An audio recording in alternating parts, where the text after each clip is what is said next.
आठवतोय का? Three idiots मधला रंचो पुस्तक आपलीकडे जाऊन विचार करायला शिकवणारा, प्रश्न विचारायला धाडस देणारा आणि शिक्षण म्हणजे फक्त गुण नाहीत, तर आयुष्य घडवणारी शक्ती आहे हे सांगणारा. त्या व्यक्तिरेखेची प्रेरणा ठरलेलं एक खरं नाव आहे सोनम वांगचुक. आप कैमरा दिखा दीजिए एक बार सोनम सर के पास। देखिए उनकी हालत, देखिए उनकी हालत। 15 दिन से वो इंसान भूखा है। शिक्षणात बदल घडवण्यासाठी आयुष्य झोकून देणारा हा अभियंता, संशोधक आणि समाजसुधारक आज पुन्हा एकदा विद्यार्थ्यासाठी उपोषणास बसला आहे. हा लढा कोणत्याही वैयक्तिक फायद्यासाठी नाही, तर विद्यार्थ्यांच्या भविष्याशी आणि शिक्षण व्यवस्थेतील सुधारणांशी संबंधित प्रश्नांसाठी आहे. आज त्यांचा चेहरा पूर्ण थकलेला आहे, तरी त्यांच्या प्रश्नांनी देशभरात चर्चा होते. पण याकडे गांभीर्याने का पाहिलं जात नसेल. आता प्रश्न उद्भवतो, या आवाजाला उत्तर कोण देणार? का देश त्यांना साथ देणार? आज देशात अनेक विद्यार्थी एका वेगळ्याच भीतीत जगत आहेत. मेहनत करूनही न्याय मिळेल का? परीक्षा खरंच पारदर्शक असेल का?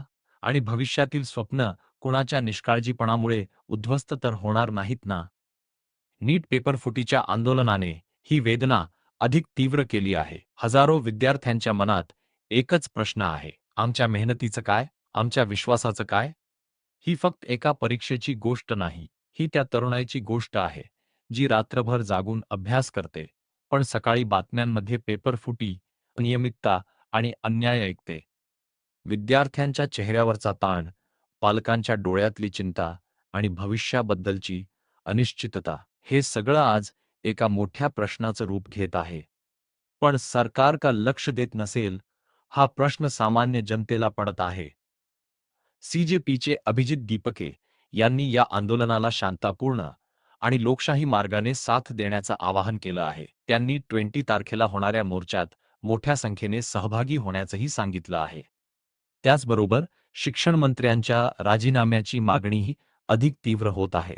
कारण प्रश्न फक्त एका घटनेचा नाही, प्रश्न आहे विश्वासाचा, जबाबदारीचा आणि विद्यार्थ्यांच्या भविष्याचा. अनेक विद्यार्थी आज भीतीत आहेत. कुणाला वाटतं पुढची परीक्षा सुरक्षित असेल का? कुणाला वाटतं मेहनतीला न्याय मिळेल का? आणि कुणाच्या मनात तर एवढंच आहे, आपण आवाज उठवला नाही तर उद्या आपलं भविष्य कोण वाचवणार? सोशल मीडियावरही या विषयावर संताप, चिंता आणि पाठिंबा व्यक्त केला जात आहे. पण या सगळ्याच्या पलीकडे एकच गोष्ट स्पष्ट आहे, विद्यार्थ्यांचा आवाज आता दुर्लक्षित करता येणार नाही. उद्या जर एखादा विद्यार्थी विचारेल, माझ्या भविष्यासाठी आवाज उठवणारा माणूस उपोषणावर होता, तेव्हा आपण काय करत होतो?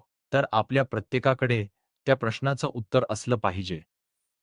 कारण हा लढा एका माणसाचा नाही, हा लढा त्या प्रत्येक विद्यार्थ्याचा आहे, ज्याला न्याय हवा आहे, सुरक्षित परीक्षा हवी.